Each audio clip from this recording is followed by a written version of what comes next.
बिस्मिल्लाहिर्रहमानिर्रहीम। आज हम वीक 14 में लेक्चर नंबर 27 को देखेंगे जो कि पास बाय रेफरेंस के बारे में है। इससे पहले स्टूडेंट्स कि हम पास बाय रेफरेंस के बारे में बात करें, हम पास बाय वैल्यू को रिकॉल करेंगे एक दफ़ा। फिर हम ये डिस्कस करेंगे कि multiple names for one memory हो सकते हैं या नहीं हो सकते। और एट लास्ट हम बात करेंगे पास बाय रेफरेंस के बारे में। यानी आज के इस लेक्चर में सबसे पहले हम बात कर रहे होंगे पास बाय वैल्यू, जो हम प्रीवियस लेक्चर में देख चुके हैं, उसको हम एक दफ़ा रिकॉल करेंगे।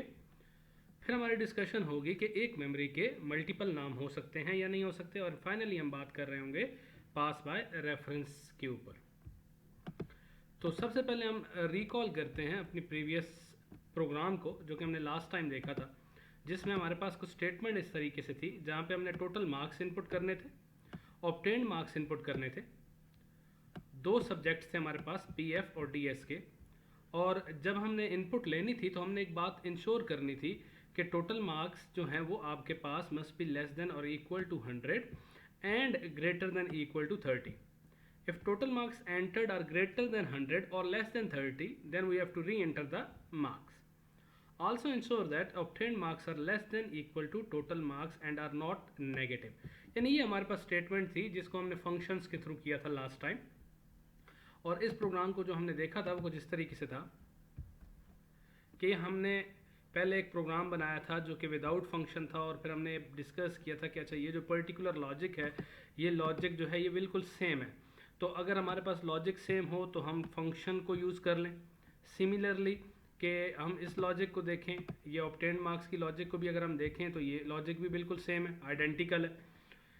जस्ट डिफरेंस क्या आ रहा है कि जहाँ पे हमारे पीएफ के ऑब्टेन्ड मार्क्स को हम यूज़ कर रहे हैं वहाँ पे हमारे पास टोटल मार्क्स पीएफ के आ जाते हैं, और डीएस के ऑब्टेन्ड मार्क्स जहाँ पे हमारे पास आ रहे हैं वहाँ पे हम डीएस के टोटल मार्क्स यूज़ कर रहे हैं। और यहाँ पे हमारे पास अगर पीएफ टोटल मार्क्स इस्तेमाल हो रहे हैं तो नीचे हमारे पास क्या यूज़ हो रहा है, डीएस टोटल। जस्ट वेरिएबल के नेम का डिफरेंस है, बाकी जो लॉजिक की पॉइंट ऑफ व्यू से हमने बात की थी लास्ट टाइम, लॉजिक सेम है आपके पास। तो स्टूडेंट्स हमने ये डिस्कस किया था कि अगर लॉजिक सेम हो तो हम क्यों ना सेम लॉजिक को एक फंक्शन में इंक्लूड कर दें, जो कि कुछ इस तरीके से था। और फिर हमने डिस्कस किया था कि अच्छा ये टोटल मार्क्स का जो फंक्शन है, तो इस फंक्शन को हम कहाँ रिप्लेस कर दें, हम इस फंक्शन को इस पर्टिकुलर लॉजिक के साथ रिप्लेस कर देते हैं। और हमने कहा जी टोटल मार्क्स जो यहाँ पे इनपुट होंगे वो टोटल मार्क्स एक्चुअल में हम क्या कर रहे हैं, वो टोटल मार्क्स हम इस वेरिएबल को असाइन कर रहे होंगे पीएफ टोटल मार्क्स के।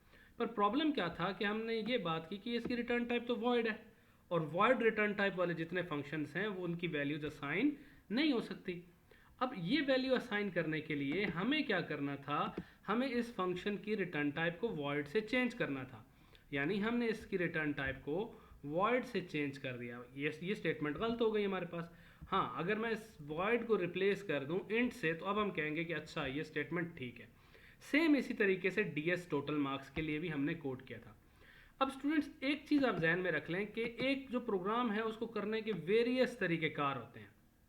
जिस तरीके से मेरे पास ये प्रोग्राम था, इसको मैं इसके अलावा भी कर सकता था, यानी इस फंक्शन को मैं चेंज भी कर सकता था, मॉडिफाई भी कर सकता था इस फंक्शन को। वो किस तरीके से, उसको हम देखते हैं थोड़ी देर में। यहाँ पे आपके पास जिस तरीके से हमने लास्ट टाइम डिस्कस किया, दो मेमोरीज बनी, फिर इस तरीके से पीएफ ऑब्टेन्ड मार्क्स आए, फिर पीएफ टोटल मार्क्स के लिए फंक्शन कॉल हुआ। जो ही फंक्शन कॉल हुआ तो आपके पास टोटल मार्क्स के फंक्शन की एक मेमोरी क्रिएट हुई। सी इन टोटल इनपुट ली गई, while total is less than, ठीक है, यहाँ पे आपके पास दोबारा से मार्क्स इनपुट होंगे, और जो मार्क्स यहाँ पे इनपुट आगे वैलिड ये रिटर्न होगा, और रिटर्न होने के बाद ये किसको असाइन होगा, आपके पीएफ टोटल मार्क्स को। मतलब उस फंक्शन ने जो वैल्यू रिटर्न की थी वो थी 80, और वो जो 80 था आपके पास वो एक्चुअल में असाइन हो जाएगा इस पीएफ टोटल के वेरिएबल को। यानी यहाँ पे मेरे पास इस वेरिएबल में जो वैल्यू आ जाएगी वो कौन सी वैल्यू आएगी, 80 आएगी।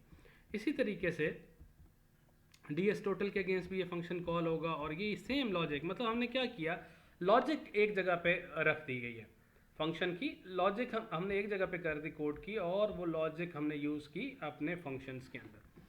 अब फिर सेम वे में हमने ऑब्टेन्ड मार्क्स का फंक्शन डिस्कस किया था, ठीक है, जहाँ पे हमने कहा था जी अच्छा ऑब्टेन्ड मार्क्स है तो बजाय इसके कि आप यहाँ पे लॉजिक लगाएं, आप टोटल मार्क्स को आर्ग्यूमेंट के तौर पे पास कर दें। उस आर्ग्यूमेंट के अंदर हमने फिर डिस्कस किया था कि ये सारा वो कोड है जो हम पहले डिस्कस कर चुके हैं, हम जैसे एक दफ़ा रिकॉल कर रहे हैं, बेस बनाने की कोशिश कर रहे हैं पास बाय रेफरेंस के लिए। ठीक है, तो यहाँ पे हमने ये डिस्कशन की थी कि आपके पास ये वेरिएबल आ रहा है, वेरिएबल बन रहा है। अब देखें ये टोटल मार्क्स कौन से, 80। अब ये जो चेक लगेगा यहाँ पे 80 के हिसाब से चेक लगाएगा। ये टोटल जो है ये क्या है, 80। अब ये चेक यहाँ पे 80 यानी इस पीएफ के मार्क्स के साथ है। क्यों? क्योंकि यहाँ से जो फंक्शन ने वैल्यू पास की थी वो थी 80। अभी तक यानी जो बात चल रही है वो पास बाय वैल्यू पे चल रही है, रेफरेंस की तरफ अभी तक हम नहीं आए। ठीक है, अच्छा अब यहाँ पे while obtain is less than 0 और obtain is greater than total, तो आपके पास वही मार्क्स आ गए। सीन ऑब्टेन दोबारा लेंगे, लेट्स से हमने 60 एंटर किया तो ये वैल्यू ठीक थी, ये रिटर्न हुई और रिटर्न होने के बाद कहाँ पे साइन हो गई, 60। अब सेम ds ऑब्टेन का जो फंक्शन कॉल होगा आपके पास, अब देखें फर्स्ट टाइम ये जो फंक्शन था ऑब्टेन मार्क्स का, इसने 80 के अगेंस्ट काम किया। अब ये किसके अगेंस्ट काम करेगा, इसके टोटल मार्क्स कितने, 50। यानी अब जो लॉजिक अप्लाई होगी वो किसके ऊपर अप्लाई होगी, 50 के ऊपर अप्लाई होगी। यानी अब आपके पास ये जो लॉजिक अप्लाई हो रही है ये किसके ऊपर अप्लाई हो रही है, 50 पे। 50 ऑब्टेन मार्क्स, टोटल मार्क्स कुछ इस तरीके से, ठीक हो गया। तो आपके पास ये वैल्यू यहाँ से आपके पास मूव हो रही होगी, फंक्शन की वैल्यू असाइन हो गई। अब हम रिकॉलिंग पास बाय वैल्यू तो हमने देख लिया, input total marks and obtained marks of PF and DS while taking input, ये हमने स्टेटमेंट देखी। अब ये हमारा प्रोग्राम था जो कि हमने फंक्शन से देखा। क्वेश्चन यहाँ पे अराइज होता है मेरे पास कि इससे पहले कि मैं pass by value, pass by reference की तरफ जाऊँ, हम डिस्कस करते हैं कि क्या मेरे पास एक सिंगल मेमोरी के एक से ज़्यादा नाम हो सकते हैं। तो पहले हम इस चीज़ को डिस्कस कर लेते हैं। अच्छा स्टूडेंट्स, अगर मेरे पास ये एक लाइन है तो इस लाइन के अगेंस्ट मुझे एक वेरिएबल मिलेगा जिसका नाम है num1 और वो किसी ना किसी एड्रेस के साथ एसोसिएटेड होगा। ठीक है, इसी तरीके से अगर मैं एक और लाइन लिखता हूँ, मुझे एक और मेमोरी मिलेगी, num2 के नाम से, उसका एक अपना एड्रेस होगा bfh के नाम से। फिर इसी तरीके से अगर मैं num1 बनाता हूँ दोबारा, अब ये स्टेटमेंट एरर है। ये स्टेटमेंट क्यों एरर है, क्योंकि num1 के नाम से मुझे पहले एक मेमोरी मिल चुकी है, यानी num1 के नाम से मेरे पास एक मेमोरी पहले से मौजूद है। अब num1 के नाम से मौजूद है तो ये स्टेटमेंट क्या हो गई, एरर। अब num3 is equal to num1, ये स्टेटमेंट ठीक है क्योंकि num3 के नाम से पहले कोई मेमोरी एलोकेट नहीं हुई, तो num3 बनेगा, उसमें वैल्यू क्या असाइन हो जाएगी, num1 की। ये बात तो दुरुस्त है कि एक नाम से मल्टीपल मेमोरीज नहीं हो सकती। हाँ, मैं ये ज़रूर कह सकता हूँ कि क्या AFH का num1 के अलावा कोई और नाम हो सकता है, BFH का num2 के अलावा कोई और नाम हो सकता है, KFH का num3 के अलावा कोई और नाम हो सकता है। तो इसका आंसर है जी हाँ, हो सकता है। कैसे, कुछ इस तरीके से, यानी अगर मैं स्टेटमेंट लिखता हूँ int and x is equal to num1, अब x जो है वो इस मेमोरी का दूसरा नाम है, यानी आप ये कह सकते हैं इसका एक निक नेम क्रिएट हो गया और इसको हम एलियस कहते हैं, ALIAS। और याद रखिएगा कि ये स्टेटमेंट जब मैं लिख रहा हूँ int and x, इसको मैं यहाँ पे क्लोज नहीं कर सकता। क्यों? क्योंकि मुझे इसी स्टेटमेंट पे यहाँ पे आगे बताना है कि अच्छा ये आप नाम क्रिएट कर रहे हैं, पर ये नाम किस मेमोरी का क्रिएट कर रहे हैं। तो जिस तरीके से मुझे यहाँ पे मैंने num1 लिखा, तो यहाँ पे मुझे साथ में वेरिएबल का नाम लाजमी मेंशन करना होगा। ठीक है, अच्छा अब ये क्या हुआ कि ये इस मेमोरी का दूसरा नाम बन चुका है। सेम num1 मैंने लिखा AFH int and x, यानी x is equal to num1 मैंने किया, ये AFH का दूसरा नाम हो गया। int and y is equal to x, x किसके साथ एसोसिएट था, AFH के साथ, तो y भी आपके पास यहाँ पे AFH। यानी मैं ये कह सकता हूँ कि ये जो मेमोरी AFH है ये 3 नाम के साथ एक्सेस की जा सकती है। पहला नाम जिसे मैं कह रहा हूँ कि ये मेमोरी num1 के साथ एक्सेसिबल है, यही मेमोरी x के साथ एक्सेसिबल है, और सेम यही मेमोरी आपके पास y नाम के साथ भी एक्सेसिबल है। यानी ये मेमोरी मैं num1 x और y के साथ एक्सेस कर सकता हूँ। अब देखिएगा यहाँ पे कि अगर मैं इसको num1 के साथ या x के साथ y से एक्सेस करूँ तो क्या होगा। लेट्स से मैं इनपुट लेता हूँ और इनपुट करते वक्त मैंने वैल्यू 10 एंटर की तो AFH में एंटर करेगा। अब मैं यहाँ पे x is equal to x plus 10 करता हूँ, तो इसका मतलब है x से मुराद क्या, AFH, 10 प्लस 10, आंसर क्या आया, 20। ठीक हो गया। सी आउट y जब मैंने किया तो y की वैल्यू यहाँ पे प्रिंट हो गई। अब मैं यहाँ पे फंक्शन को यही चीज़ बाय रेफरेंस पास कर सकता हूँ, कुछ इसका सिंटैक्स ये होगा इंट एंड टोटल। अब यहाँ पे एक चीज़ आपने जहन में रखनी है स्टूडेंट, जब भी यहाँ पे एंड लिखा होगा तो फंक्शन के लिए एक नई मेमोरी नहीं क्रिएट होगी। ये कौन सी मेमोरी को पॉइंट आउट कर रहा होगा? ये उस मेमोरी को पॉइंट कर रहा होगा जो उसको एज अ रेफरेंस भेजी जा रही है। ठीक है, यानी हम ये कह सकते हैं कि पास बाय वैल्यू में क्या है, पास बाय वैल्यू और पास बाय रेफरेंस में इतना सा फर्क है कि पास बाय वैल्यू में आपके पास फंक्शन का जो लोकल वेरिएबल है उसके लिए अलहदा से मेमोरी क्रिएट हो रही है, जबकि जब मैं पास बाय रेफरेंस करूंगा तो इसके लिए अलहदा से मेमोरी नहीं क्रिएट होगी, ये उसी मेमोरी को पॉइंट आउट कर रहा होगा जो इसको पास की जा रही होगी।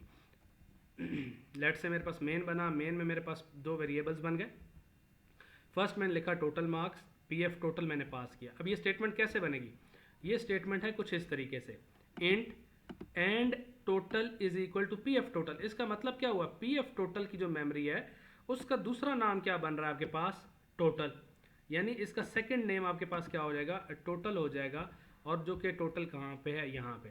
अब यहाँ पे देखिएगा, एक चीज़ यहाँ पे गौर करनी है कि एक फंक्शन के अंदर रहते हुए मैं दूसरे फंक्शन की मेमोरी को एक्सेस कर रहा हूँ यूजिंग पास बाय रेफरेंस। यानी इस फंक्शन के अंदर रहते हुए मैं इस मेमोरी को एक्सेस कर रहा हूँ, और ये पास बाय रेफरेंस के साथ मुमकिन है। इससे पहले हमने क्या बात की थी कि एक फंक्शन के अंदर रहते हुए आप सिर्फ उसी फंक्शन के वेरिएबल्स के को एक्सेस कर सकते हैं, उससे आउट नहीं एक्सेस कर सकते। अब जब यहाँ पे मैं सी एन टोटल करूँगा तो सी एन टोटल से क्या मुराद होगा? वो जिसको रेफर कर रहा है। तो यहाँ पे value 20 inserted, 20 is less than 30, yes it's true. यानी 20 आपके पास, देखे बच्चों, 20 इज लेस देन 30, यस ये बात दुरुस्त है।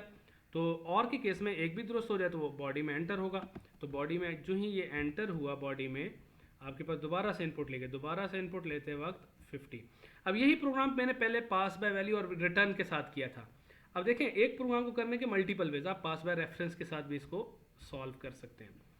अच्छा, अब जब मैं इसको एलोकेट करूंगा ds टोटल, अब टोटल के नाम से, अब देखें अब उस मेमोरी को पॉइंट आउट कर रहा होगा। यानी ये int and total is equal to ds total. पहली दफ़ा pf टोटल पास हुआ था, दूसरी दफ़ा क्या पास हुआ? ds total. अब यहाँ पे आपके पास जब ये वैल्यूज एग्जीक्यूट होंगी, लेट से मैंने इनपुट लिया 70 एंटर कर दिया और वैल्यू आपके पास सही आ गई। तो यहाँ पे हमने बात की कि पास बाय वैल्यू एक्चुअल में क्या था? पास बाय वैल्यू, लेट से मैं कहता हूँ f1 है, f1 को मैंने एक वैल्यू पास की इंट x, तो ये x जो है ये एक सेपरेट मेमोरी बनेगी, यानी अलग से मेमोरी। अगर मैं एक और फंक्शन बनाता हूँ f2 और मैं लिखता हूँ इंट एंड x, अब ये एक सेपरेट मेमोरी नहीं बनेगी। ये कौन सी मेमोरी होगी? ये वही मेमोरी होगी जिसको फंक्शन जो इस फंक्शन को पास किया जा रहा होगा। In other word, pass by reference से आप उस मेमोरी को एक्सेस कर सकते हैं जो कि फंक्शन के बाहर बनाई गई हो। मतलब जो वैल्यू मैं इसको पास करूंगा ये उस मेमोरी का दूसरा नाम बन जाया करेगा। आई होप आपको पास बाय वैल्यू और पास बाय रेफरेंस के दरमियान थोड़ा बहुत डिफरेंस पता चल गया होगा। आने वाले वीडियो लेक्चर में भी हम पास बाय वैल्यू और पास बाय रेफरेंस के डिफरेंस को देखेंगे।